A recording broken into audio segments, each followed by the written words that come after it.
서울의 사계절 예술축제, 예술인 창작지원 등 서울을 문화의 도시로 만드는 데 일조하고 앞장서고 있는 곳이 있습니다. 바로 서울문화재단인데요.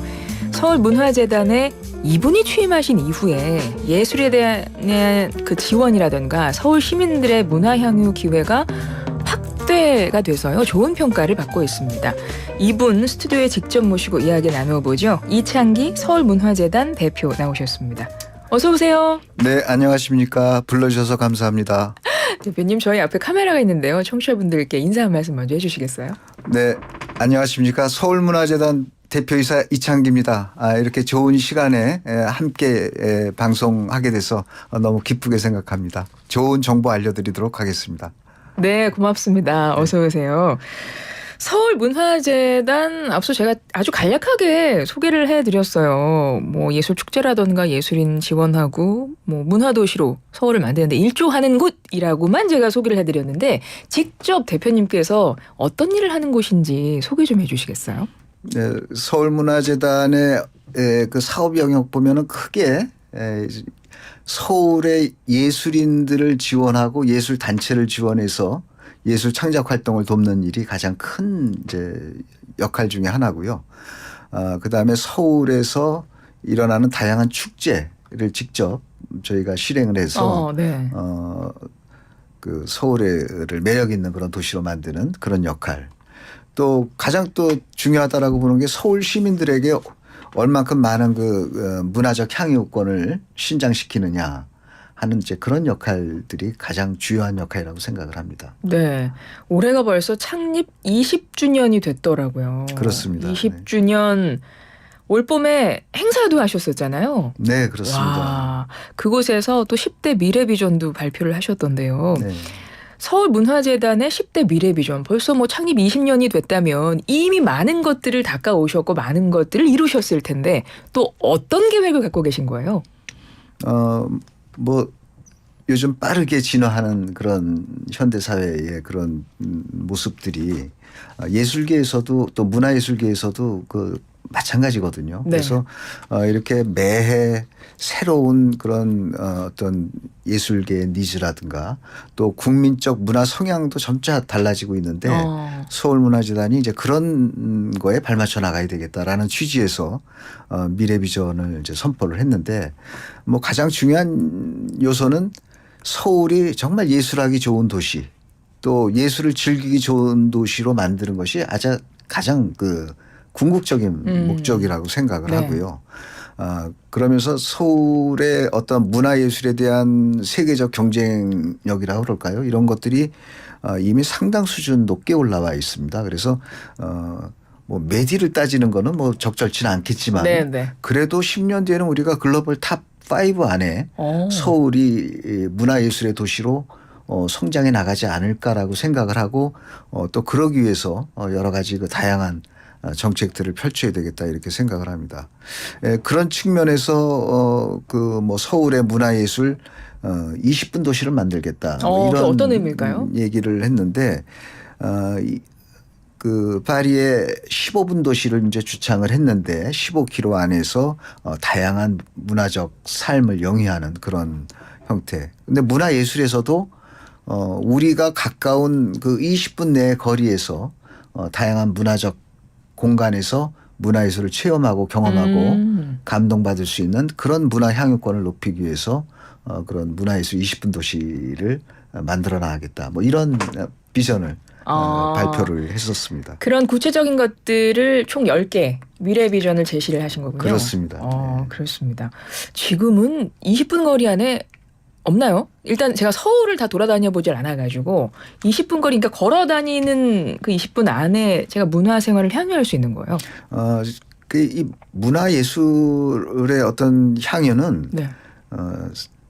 사실 요즘 뭐 어떻게 보면 홍보가 좀 안 됩니다. 뭐 이런 말씀도 많이 하시는데 네. 우리 인근 거리에 서울 시내만 해도 지금 22개 자치구의 문화재단들이 또 다 있고요. 네. 거기마다 공연장들이 있고 또 서울문화재단에서 운영하는 그런 창작예술 공간만 해도 지금 현재 21군데가 있습니다. 그래서 이 외에도 뭐 그 국공립 기관들에 대한 예술 기관이라든가 또 그런 공연 전시를 할 수 있는 곳들이 다양하게 있기 때문에 조금만 관심을 기울인다면 또 우리가 앞으로 정책적으로 조금만 더 그런 하드웨어라든가 컨텐츠 보강을 한다면 그런 문화예술 20분 도시가 바로 실현될 수 있다. 저는 이렇게 생각을 합니다. 그렇습니다. 그러니까 시민들도 조금 더 관심을 갖고 좀 하면 그죠? 좀 눈에 많이 띌 수도 있을 것 같고 앞으로 더 이제 노력해서 하시니까 앞서 10년 안에 세계 탑5 안에 문화도시로서 서울이 들 걸 목표로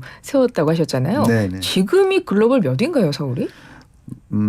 지금 뭐 여러 가지 지표로서는 뭐 7이라고 나오는 적도 정말요? 있고요. 7위도 꽤 높은 거 아닌가요? 분야별로 굉장히 다른 지표를 가지고 있습니다만 뭐 사실 문화예술 분야의 어떤 그런 지표를 가지고 몇이라고 하는 지표는 없습니다. 그런데 이제 저희가 도전 목표로 그렇게 가상의 목표치를 설정해서 세계 그 메트로폴리탄 대도시의 문화적 경쟁력을 우리가 이렇게 끌어올리겠다라는 어떤 선언적인 의미라고 이렇게 봐주시면 될 것 같습니다. 네.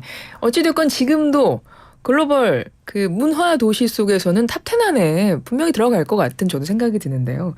사실은 취임하시고 나서 굉장히 바쁘셨잖아요. 지난 3년 동안. 네. 왜냐하면 좀 되돌려보면 코로나 시기가 있었어가지고요. 꽤 오랫동안. 그렇습니다. 근데 그 시기에 특히 문화예술 분야가 굉장히 어렵지 않습니까? 그렇습니다.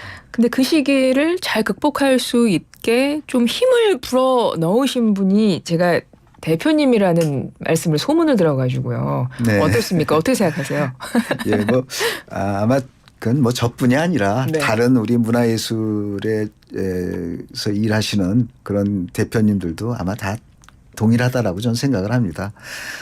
우리가 그 코로나 시대에 특히 이제 특히 공연 예술 같은 경우 또 전시도 마찬가지지만 이렇게 인파가 군집해 있으면 안 되는 맞습니다. 상황들이었기 때문에 예술가들의 예술 활동이 전면 중단된 그런 시기였고 단순히 중단돼서 문화 향유를 못 누린다라는 이런 차원을 넘어서 예술 활동을 못하기 때문에 거기에 하시는 예술가들에 대한 어떤 생계 문제라든가 생활에 여러 가지 어려운 그런 것들이 굉장히 위기였다라고 생각을 합니다.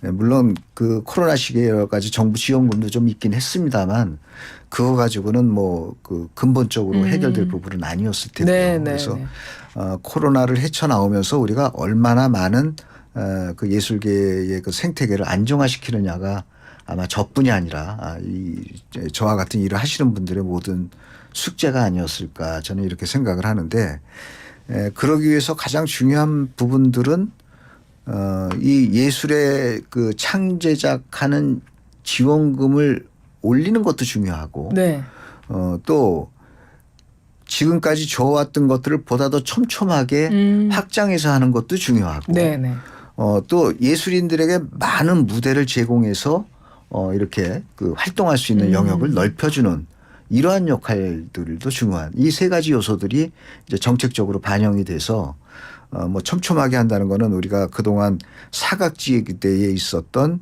청년과 원로 예술 지원을 확대한다든지 또 그 뭐 서울 스테이지라는 그런 프로그램을 만들어서 서울 곳곳에서 그런 그 공연을 보여줌으로 해서 서울 시민들의 문화 향유권도 높이는 거지만 또 예술가들에게 설 수 있는 무대를 만들어줘서 어떤 간접 지원의 형태를 갖는다든지 뭐 이런 다양한 전략들이 그렇게 좀 숨가쁘게 진행되어 왔다 이렇게 생각을 합니다. 그런 부분에 힘을 쓰셨다는 말씀이시고요.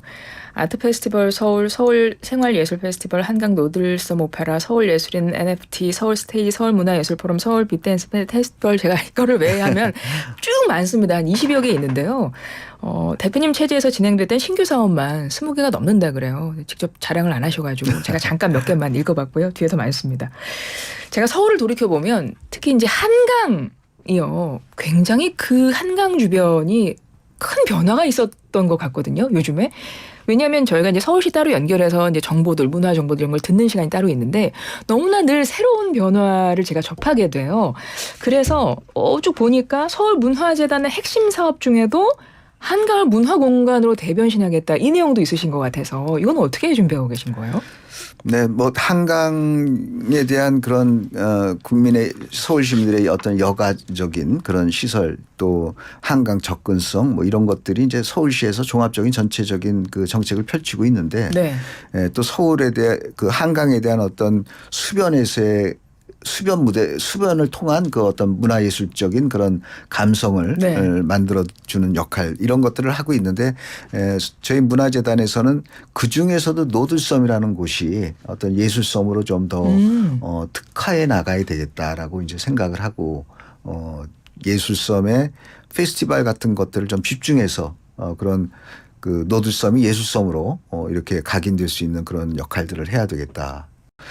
그러기 위해서는 과연 우리가 어떤 역할을 해야 되는가 여러 가지 생각을 했어요. 그래서 뭐 예를 들어서 오스트리아 블레겐스 오페라 페스티벌처럼 수변에서 이렇게 오페라를 볼 수 있는 이런 네네.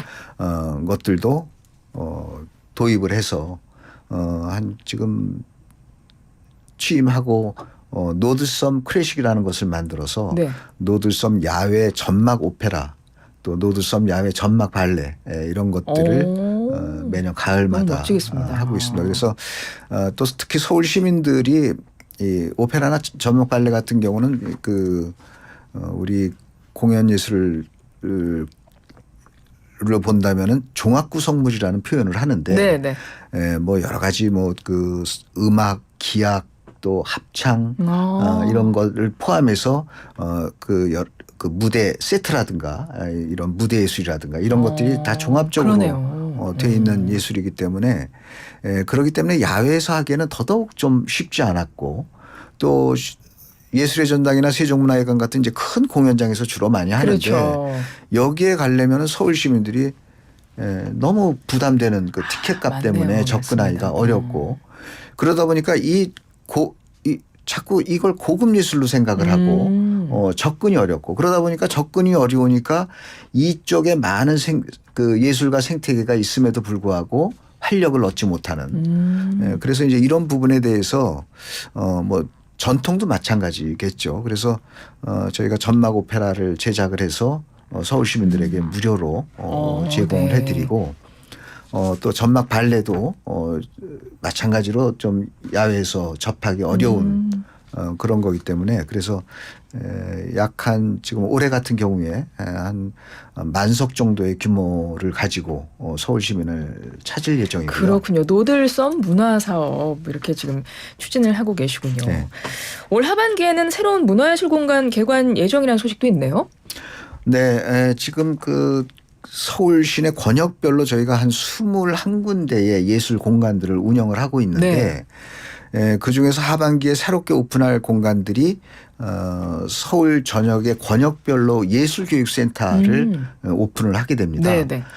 이게 예술교육센터지만 그 각 공간별로 특성화가 돼 있어서 지금 고속터미널 옆에 반포에 그 최근에 가장 그 좀 비싼 아파트라고 하는 원베일리 안에 네네. 서울 예술교육센터 서초인데 이제 클래식 음악 전문의 그런 공연장과 커뮤니티 아트 시설을 갖춘 그런 공간. 그렇군요. 또 그 뭐 강북에 대학로에도 연극인 창작센터가 이제 오픈할 그런 예정. 이게 다 올해 개관 예정인가요? 네, 다 올해. 예, 연말 전에 개관 예정이신데. 강북에도 이제 또 개관을 하고 그렇군요. 있고 전통 기반으로 해서 개관을 하고 있고. 예, 그렇습니다. 서초, 뭐 은평에도 개관 예정이 있으신 네. 것 같고요. 그래서 사실 서울에 오시면 또 서울 시민들 같은 경우는 맘만 먹으면 정말 굉장히 문화 생활 향유하실 수 있고 예술인들도 서울에 좀 많이 모여셔서 좋은 것들 좀 많이 저희가 볼 수 있게 해주셨으면 좋겠다는 생각이 드는데요. 저희가 이제 시간이 다 돼서요. 대표님 끝으로 우리 서울 시민들에게 한 말씀 한 20초 정도 해주실까요? 네. 서울이 더욱더 발전하고 해나가는 것도 중요하지만 저는 가장 중요한 게 서울 시민들의 어떤 감성과 네. 또 꿈이 더 커나가는 게 중요하다고 생각을 합니다. 그러기 위해서는 그런 부분에서는 어떤 예술적 감동 또 이런 문화적 향유 이러한 것들이 서울 시민들의 어떤 정신을 살찌우는 그런 소중한 자산이라고 보거든요. 네. 그래서 우리 주변에 또 서울문화재단에 다양한 그런 그 문화예술 활동들을 무료나 저렴하게 이용할 수 있는 것들이 굉장히 많이 있습니다. 알겠습니다. 그래서 이런 부분들을 관심 있게 봐주신다면 좋은 문화 활동을 해나가실 수 있지 않을까 이렇게 생각을 합니다. 알겠습니다. 지금까지 이창기 서울문화재단 대표였습니다. 대표님 고맙습니다. 네, 감사합니다. 네.